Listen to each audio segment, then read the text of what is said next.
Students, कैसे हैं आप लोग। आई होप कि आप बहुत ही अच्छे होंगे। तो आज इस वीडियो हम बात करने वाले हैं एम्स बीएससी नर्सिंग 2025 के एंट्रेंस एग्जाम्स के बारे में यहाँ पे डिस्कस करेंगे कि इस साल 2025 में आपको कितना मिनिमम स्कोर करना होगा जिससे कि आपको इस साल 2025 में एडमिशन मिल जाए, इंडिया की टॉप कॉलेजेस में आपका एडमिशन हो जाए। तो चलिए आज के इस वीडियो को हम स्टार्ट करते हैं। यदि आप हमारे चैनल पे पहली बार हैं, वीडियो को पहली बार देख रहे हैं तो वीडियो को लाइक कर दिए, चैनल को जरूर सब्सक्राइब कर लीजिए क्योंकि यहाँ पे आपको बीएससी नर्सिंग की टेस्ट सीरीज भी मिलने वाली है। उसके साथ ही साथ इंपोर्टेंट क्वेश्चंस और मोस्ट इंपोर्टेंट जो आपकी पेपर में क्वेश्चंस पूछे जाते हैं वो, उसके साथ ही साथ जो आपके टॉपिक्स रहेंगे सारी डिटेल इंफॉर्मेशन आपको इसी चैनल पे मिलने वाली है। साथ ही साथ आपको जल्दी टेस्ट सीरीज का भी अनाउंसमेंट मिल जाएगा, तो जल्दी से जाइए चैनल को सब्सक्राइब कर लीजिए। चलिए सबसे पहले हम वीडियो को स्टार्ट करते हैं और यहाँ पे हम बात करेंगे एम्स बीएससी नर्सिंग 2024। ओके, तो यहाँ पे हम डिस्कस करने वाले हैं बीएससी नर्सिंग एंट्रेंस एग्जाम्स के बारे में जो एम्स के द्वारा कंडक्ट करवाया जाता है। इसमें हम बीएससी नर्सिंग की बात करेंगे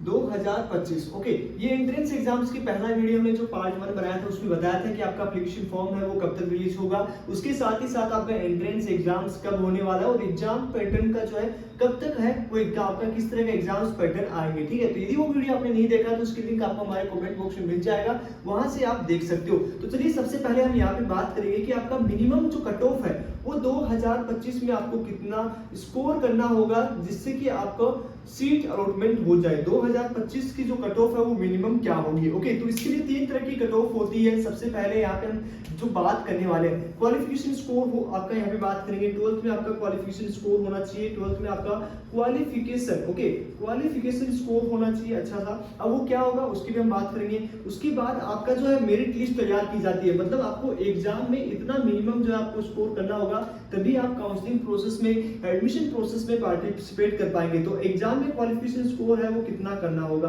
ओके, तो इसकी भी हम बात करेंगे। उसके बाद है आपका मेजर कट ऑफ कितना होगा। ओके, मेजर कट ऑफ आपका कितना होगा, मतलब आपको 100 में से कितना नंबर लाना होगा जिससे कि आपको इस साल 2025 में सीट अलॉटमेंट हो जाएगी। ओके, तो मेजर कट ऑफ की बात करेंगे तो ये 3 कट ऑफ है वो आपको रिक्वायर्ड होंगी। सबसे पहले आपका 12th में इतना स्कोर होना चाहिए, आपका पीसीबी और इंग्लिश को मिला के 4 सब्जेक्ट को मिला के आपको मिनिमम जो है उतना स्कोर कर पाओगे तभी आप एग्जाम दे पाओगे। उसके बाद एग्जाम में भी क्वालिफिकेशन स्कोर होता है, यदि आप उस क्वालिफिकेशन स्कोर को पार करोगे तो आपका यहाँ पे कट ऑफ है, काउंसलिंग प्रोसेस है, एडमिशन प्रोसेस में पार्टिसिपेट कर पाओगे। तो ये चीज आपको समझ में आ चुका होगा कि यदि मिनिमम आपका 12th में इतना स्कोर होगा तब आप वो एग्जाम दे पाएंगे और उसके बाद एग्जाम में यदि इतना क्वालिफिकेशन स्कोर करते हो तभी आप counselling process and admission process है वो कर पाएंगे। तो सबसे पहले हम बात करेंगे 12th में आपका क्वालिफिकेशन स्कोर कितना होगा। तो जनरल की बात करेंगे, सबसे पहले जनरल, उसके बाद ओबीसी की बात करेंगे जो ओबीसी एनसीएल से बिलोंग करते हैं, उसके बाद ईडब्ल्यूएस की बात करेंगे और देन हम बात करेंगे एससी एंड एसटी कैटेगरी से यदि आप बिलोंग करते हो तो इन दोनों कैटेगरी में आपको मिनिमम कितना 12th में स्कोर करना होगा। ये चीज आपको समझ में आ चुकी है। अब यहाँ पे किस सब्जेक्ट का स्कोर कैलकुलेट होता है, मतलब जो आपकी परसेंटाइल आती है, परसेंटेज आपके 12th में आते हैं या ओजीपी सीजीपी आपकी बनती है, ठीक है, तो कितना होना चाहिए। तो 3-4 सब्जेक्ट का यहाँ पे कैलकुलेशन होता है। 4 सब्जेक्ट कौन कौन से हैं उसमें आ गया आपका इंग्लिश। ओके, इंग्लिश सब्जेक्ट हो गया, उसके साथ ही साथ यदि आप बायोलॉजी से हो बायोलॉजी का हो गया, उसके बाद केमिस्ट्री का आपका हो गया। ओके, केमिस्ट्री का आपका सब्जेक्ट का हो गया, उसके बाद आपका फिजिक्स का आपका सब्जेक्ट का हो गया। ओके, तो इन चारों सब्जेक्ट को मिला के आपका जनरल से यदि आप बिलोंग करते हो, ओबीसी से यदि आप बिलोंग करते हो, ईडब्ल्यूएस से यदि आप बिलोंग करते हो तो मिनिमम आपका जो यहाँ पे है वो परसेंटेज है वो 55% होना चाहिए। ओके, ये 55% आपका यदि होगा तभी आप इस एंट्रेंस एग्जाम्स को, बीएससी नर्सिंग के एंट्रेंस एग्जाम्स को दे पाएंगे, अदरवाइज ये एग्जाम आप नहीं दे पाएंगे। ओके, ये चीज आपको क्लियर हो चुका है। उसके बाद यदि आप एससी एसटी से बिलोंग करते हो तो यहाँ भी आपका जो स्कोर चाहिए होगा वो 50% आपको इन चारों सब्जेक्ट को मिला के होना चाहिए। तो ये आपका हो गया क्वालिफिकेशन स्कोर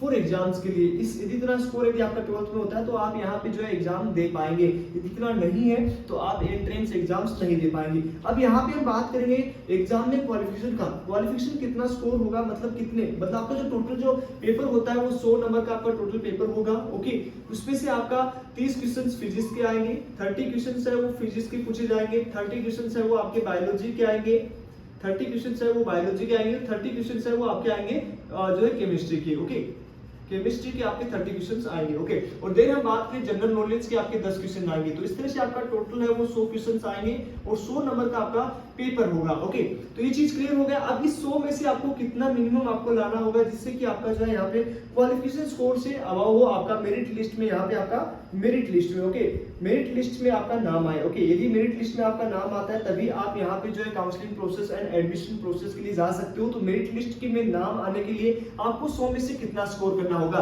तो चलिए सबसे पहले कैटेगरी वाइज हम यहाँ पे बात करेंगे कि यदि आप जनरल कैटेगरी से बिलोंग करते हो तो जनरल कैटेगरी से आपका मिनिमम कितना स्कोर होना चाहिए। ओके, 100 में से आपको जनरल कैटेगरी में कितना स्कोर लाना होगा, उसके बाद ओबीसी एनसीएल में आपको कितना लाना होगा, उसके साथ ही साथ ईडब्ल्यूएस और एससी एसटी से कितना नंबर लाना होगा। तो इसमें आपको मिनिमम है वो 55 स्कोर चाहिए होगा।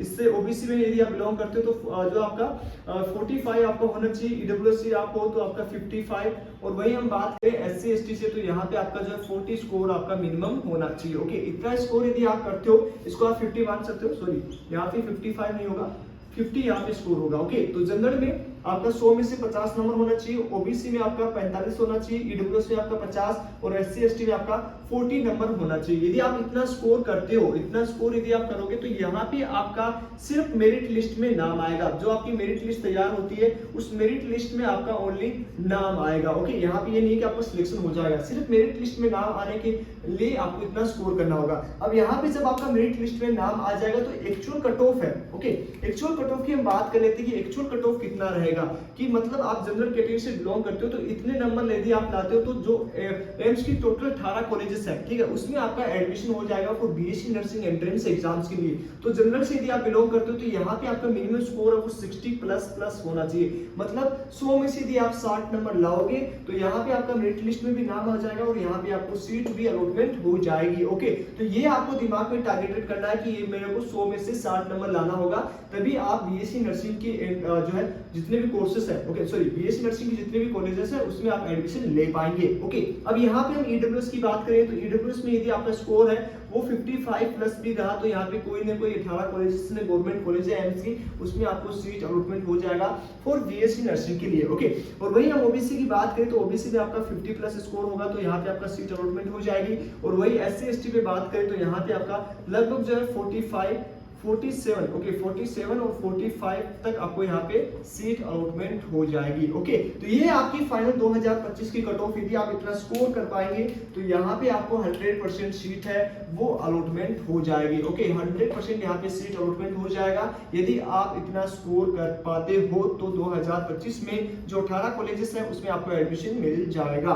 तो ये चीज आपको समझ में आ चुकी है। लास्ट वीडियो में डिस्कस किया था कि आपका एग्जाम्स है वो किस पैटर्न रहेगा, Hindi English medium both medium आपका पेपर आएगा, कितने क्वेश्चंस आएंगे, नेगेटिव मार्किंग क्या रहेगी, उसके साथ ही साथ हमने डिस्कस किया था कि आपका नेगेटिव मार्किंग किस तरह से रहेगा, टोटल जो आपका टाइमिंग है वो किस तरह से रहेगा। उसके बाद हमने सेकंड वीडियो अपलोड कर रहा हूं जिसमें हमने कट ऑफ की बात की है कि 2025 में यदि आपको सिलेक्शन लेना हो तो मिनिमम आपको कितना स्कोर करना होगा जिससे कि इस साल 2025 में आपको एडमिशन मिल जाए। तो इसी तरह की वीडियो, इंफॉर्मेटिव वीडियो आपको इस चैनल पे मिलेंगे जो आपकी एग्जाम्स तक पहुंचाने के लिए, जो आपको सिलेक्शन करवाने के लिए बहुत ही बेहतरीन सहायता देने वाले हैं। ओके, तो चलिए आज ही चैनल को जुड़ लीजिए और जल्दी टेस्ट सीरीज का अनाउंसमेंट होने वाला है जो आपको स्कोर इंप्रूव करने के लिए बहुत हेल्प करेगी। चलिए मिलते हैं आपको नेक्स्ट वीडियो में, तब तक के लिए बाय बाय, टेक केयर।